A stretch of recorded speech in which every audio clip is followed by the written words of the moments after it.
জি sir. আচ্ছা, ঠিক আছে, তাহলে আমরা আমাদের ক্লাসটা স্টার্ট করি।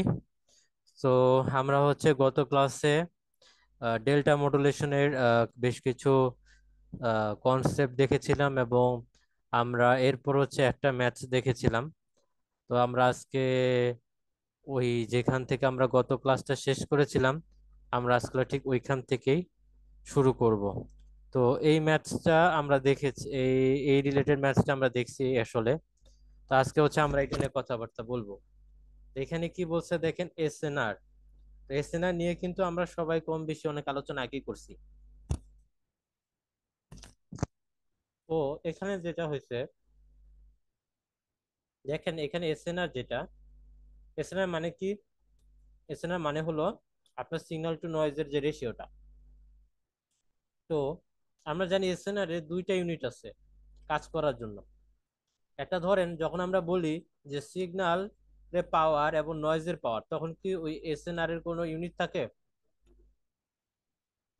না স্যার। তখন এসএনআর এর কোনো ইউনিট থাকে না, তখন সেটা ইউনিটলেস হয়। আর আরেকটা যেটা আছে সেটা আপনার লগারিদম স্কেলের মাধ্যমে আমরা ডেসিবেলে ইউনিট পেয়ে থাকি, মানে ডিবিতে, তাই না? ডিবিতে পাই স্যার। হুম। আর একটা ইউনিট পেয়ে থাকি ডিবিতে। তো এখন আমাদের এখানে যে এই যে ফর্মুলাটা ইউজ করলে আমরা ডেল্টা মডুলেশনের জন্য সিগন্যাল টু নয়েজের রেশিওর ভ্যালু পাবো, এটা আসলে আমাদের কি ডিবি ইউনিটের ভ্যালু না আসলে আলটিমেটলি ইউনিটলেস এর ভ্যালু, সেটা আমাদের জানা লাগবে। তো এখানে দেখেন, এখানে কিন্তু এসএনআর বলতে আমরা বুঝাইছি কিন্তু সিগন্যাল টু নয়েজ রেশিও। দেখেন সূত্রটা, তাই বুঝাচ্ছে না? জি স্যার। হুম। তাহলে আমরা এই সূত্রের মাধ্যমে এসএনআর যে ভ্যালুটা পাবো সেটা কি ইউনিট সহ না ইউনিট, ইউনিট মানে ডিবিতে পাবো নাকি ইউনিটলেস ইউনিট পাবো? ছাড়া স্যার। হুম। ইউনিটলেস স্যার। হুম।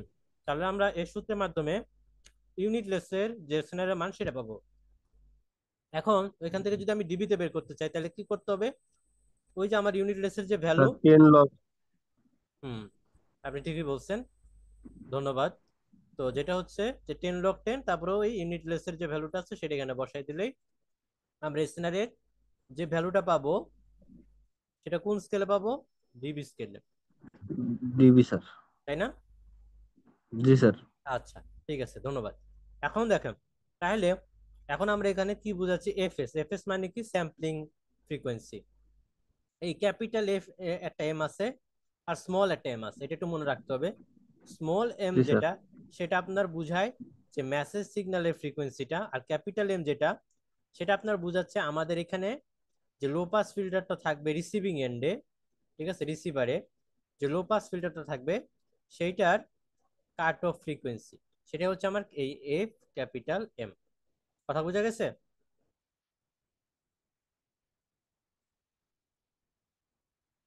তাহলে কিন্তু আপনি যদি এই ভ্যালু, এই সূত্রটা মুখস্থ রাখতে পারেন, তাহলে কিন্তু আমাদের আসলে এই ডেল্টা মডুলেশনের ক্ষেত্রে এসএনআর ভ্যালু আমরা বের করতে পারবো। এখন আমরা একটা ম্যাথস দেখি, দেখেন। আচ্ছা, তো আমরা কিন্তু এখানে একটা ম্যাথস দেখবো।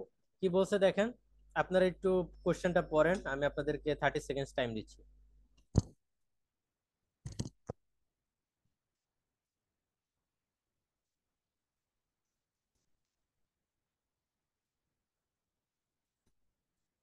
কি বলা হয়েছে দেখেন, ডিটারমাইন দ্য আউটপুট এসএনআর, মানে আপনি এসএনআর এর ভ্যালু বের করবেন ডেল্টা মডুলেশনের জন্য।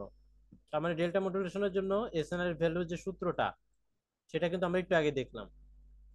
যখন আপনার 1 কিলোহার্টজ সাইনোসয়েডাল সিগন্যাল থাকে, স্যাম্পল করা হয়েছে 32 kilohertz without slope overload and followed by a 4 kilohertz post reconstruction filter, এটাও একটা আপনার লো পাস ফিল্টার, আর কিছু না।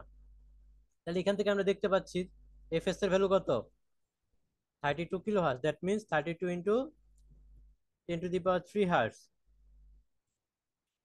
এফ এম মানে মেসেজ সিগন্যালের ফ্রিকোয়েন্সি, এটা কত? 1 কিলোহার্টজ, তার মানে 1 × 10⁻³ দ্যাট মিনস 10⁻³ আর আরেকটা বলছিলাম যে আমাদের এই ক্যাপিটাল এম যেটা, ক্যাপিটাল এম যেটা, সেটা আপনার রিসিভার এন্ডে যে লো পাস ফিল্টার থাকে সেটা কাট অফ ফ্রিকোয়েন্সি, এটা কত? 4 kilohertz, that means 4 into 10⁻³ hertz.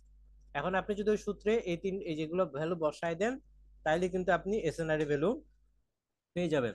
আপাতত এতটুকু বোঝা গেছে কিনা আমাকে বলেন। জি স্যার।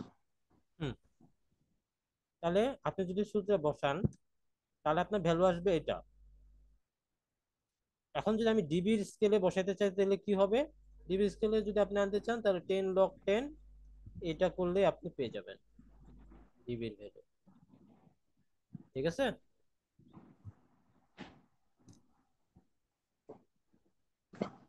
তাহলে এই ম্যাথটা আমাদের ইনশাল্লাহ হয়ে গেল। তাহলে আমরা একটু নেক্সট ম্যাথে যাই। এই ম্যাথটা দেখেন, এটা আপনাদেরকে আমি 1 মিনিট সময় দিলাম, প্লিজ একটু হচ্ছে আপনারা এই কোশ্চেনটা একটু পড়বেন, তাহলে হচ্ছে আপনি The data rate of Math 1 is 32 মনে kilobyte মনে per পড়েন, সবাই পড়বে second. তো, মনে মনে পড়েন। This-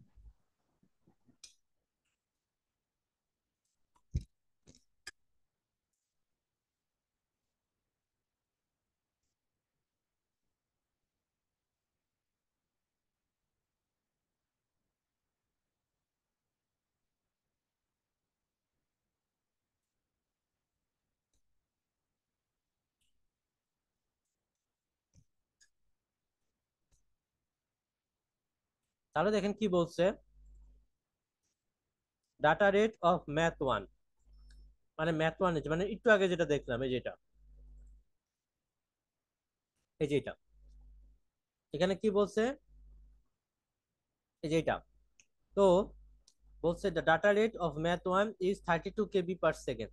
মানে এই ম্যাথ ওয়ানের যে ডাটা রেট সেটা কত? 32 KB। কিভাবে বের করছে বলতে পারবেন? 32 KB ডাটা রেটটা কিভাবে আসছে? আমরা জানি ডাটা রেট বের করার যে ফর্মুলা সেটা কত? 1024 দিয়ে ভাগ দিলে। না না, বিপিএস যেটা, সেটা আমরা কিভাবে বের করি? ডাটা রেট যেটা আমরা জানি বিপিএস ইকুয়ালস টু কত? এন ইন্টু কত? এফএস, তাই না? তাহলে আমরা বলা হয়েছে এখানে যে ম্যাথ ওয়ানের যদি ওইটা বলা নাও থাকতো তাইলেও আপনি এই ম্যাথ ওয়ান থেকে আপনি এই বিপিএসটা বের করতে পারতেন। কিভাবে? আমার যদি এই ম্যাথ ওয়ানে আমার বিপিএস কত, এন হচ্ছে আপনার এখানে, এটা কি ডেল্টা মডুলেশন না? ডেল্টা মডুলেশনে আপনার কয় বিট ইউজ করা হয়? আগে বলছি একটা বিটের সিঙ্গেল বিট থাকে, তার মানে one always, delta modulation single bit থাকে, ইন্টু এফএস। তাহলে স্যাম্পলিং করা হয়েছে কত? 32 কিলো হার্টজে। তার মানে এখান থেকে আপনি পাবেন এটা হচ্ছে তাহলে 32 কিলোবিট/সেকেন্ড, রাইট? ঠিক আছে কথা? কারণ এটা তো আমার কিলো হার্টজে ছিল। কথা বুঝা গেছে কিভাবে জি আসলো? জি স্যার। আচ্ছা, তাহলে এখন আমরা এই যে এই ম্যাথটাতে আমি আপনাদেরকে দেখাই। তো কি বলছে ম্যাথ ওয়ানে, যেটা 32 কিলোবিট/সেকেন্ড, যেটা আমরা একটু আগে দেখাইলাম, আপনি এখানে না বললেও সেটা আপনি এখানে বুঝতে পারতেন। তো ঠিক আছে, বলছে এই যে আমার ম্যাথ ওয়ানে যে 32 কিলোবিটটা ছিল, সেটা আমি এখন আরেকটা সিস্টেমের মাধ্যমে সেম এই আপনার হচ্ছে ডাটা রেটটা আমি ইউজ করতে পারি, সেম ডাটা রেট আমি ক্রিয়েট করতে পারি আরেকটা সিস্টেমের মাধ্যমে। যদি আপনি স্যাম্পলিং করেন 8 কিলো হার্টজে, এবং আপনি যদি পিসিএম ইউজ করেন, সেক্ষেত্রে আমরা এখন ডিএম ইউজ করতেছি না, মানে ডেল্টা মডুলেশন ইউজ করতেছি না, সেক্ষেত্রে আমি যদি 4 বিটের একটা পিসিএম ইউজ করি, এবং ওই ক্ষেত্রে যদি আমি ওই সিগন্যালটাকে 8 কিলো হার্টজে স্যাম্পলিং করি, তাহলেও আমার ওই ডাটা রেটটা 32 কিলোবিট হবে। কেন? এই যে আপনি দেখেন এন ইন্টু এফ এস, এটাই। তাহলে আমার এন হচ্ছে কত? 4, ইন্টু এফ এস হচ্ছে কত? 8, 4 4 8 32। তাহলে এখানেও কিন্তু আমার ওই সেম ডাটা রেটটাই আমি পাচ্ছি। গেল। তারপরে বলছি কি determine the output SNR of, এখানে আমার পিসিএম এর জন্য ওই আউটপুট এসএনআরটা বের করতে হবে, যেখানে আমার স্যাম্পলিং করা হয়েছে 8 কিলোহার্টজে, এবং এই রেজাল্টে আমার কম্পেয়ার করে বলতে হবে ডিএম সিস্টেমের মাধ্যমে। তো এখন এই ক্ষেত্রে আমি একটু আগে বলছি যে ম্যাথ ওয়ানে কিন্তু আপনার ডেল্টা মডুলেশনের জন্য এসএনআরটা বের করে ফেলছে, সেটা হচ্ছে 24.9 ডিবি। এখন আপনি যদি এই সেম ডাটা রেটের জন্য, বাট আপনি যদি 4 বিট, এই 4 বিটের একটা পিসিএম ইউজ করেন এবং 8 কিলোহার্টজ যদি স্যাম্পলিং করেন, তাহলে আপনার এই সিস্টেমের জন্য, পিসিএম সিস্টেমের জন্য আপনি এখন এসএনআর বের করবেন। তাহলে পিসিএম সিস্টেমের জন্য যদি আমি এসএনআর বের করি, আমরা জানি সূত্র 1.76 প্লাস 6.02 এন। এক্ষেত্রে এন হচ্ছে আমার বিট সংখ্যা, বিট হচ্ছে এখানে 4টা, তো এখানে 4 বসাই দিবেন, আলটিমেটলি 25.84 ডিবি আসে। তাহলে আপনি এখন হিসাব করে দেখেন। এখন আমি তাহলে বলতে পারি আমি আগের যে ডিএম এর যে এটা ছিল এসএনআর, সেটা ছিল 24.9, এবং আমার এই পিসিএম এর যে এসএনআর সেটা হচ্ছে 25.84। তাহলে আমি বলতে পারি যে আলটিমেটলি আমার এই যে পিসিএমটা ইউজ করছি সেক্ষেত্রে আমার এসএনআর এর ভ্যালুটা বসি with respect to the DM system. এই কোশ্চেনটাকে আরেকটু ঘুরে ফিরে বলা যেতে পারে যে আমি আপনাকে এখানে কিছু বলবো না কম্পেয়ার করার জন্য, বা আমি আপনাকে বলবো জাস্ট ডাটা দিয়ে যে আপনি আমাকে বলেন যে কোন সিস্টেমের সিগন্যালের পারফরমেন্সটা ভালো। কথা বুঝে গেছে?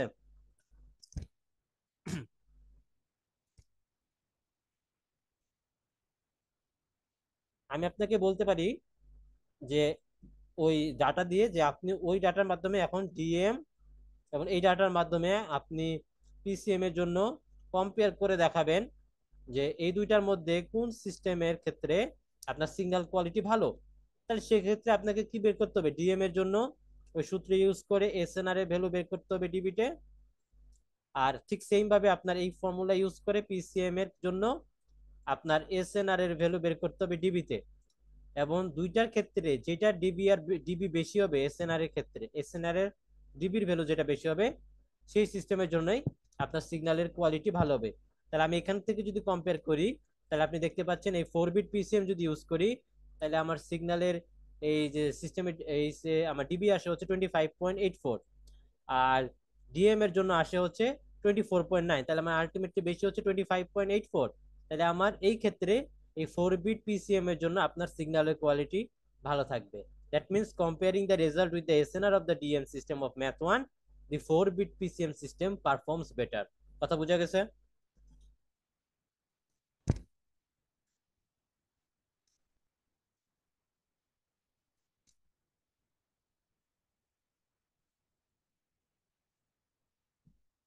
সবাই বুঝতে পারলে আমাকে একটু কনফার্ম করে দিবেন। স্যার ডিবির ভ্যালু যত কম হবে পারফরমেন্স তত ভালো, তাই তো স্যার? না না, ডিবির ভ্যালু যত ভালো হবে, কারণ কি আপনার এসএনআর মানে কি? এস বাই এন না, সিগন্যালের জি ভ্যালু স্যার, সিগন্যালের ভ্যালু সিগন্যাল এবং নয়েজের নয়েজের ভ্যালু রেশিও। তাহলে আপনার যদি সিগন্যালের ভ্যালু যত বাড়বে আপনার ডিবির ভ্যালু বাড়বে। আর সিগন্যাল পাওয়ার ভ্যালু বাড়লে কি নয়েজ, আপনার নয়েজের চেয়ে সিগন্যালের পাওয়ার বেশি না, তাহলে সিগন্যালের কোয়ালিটি ভালো হচ্ছে না।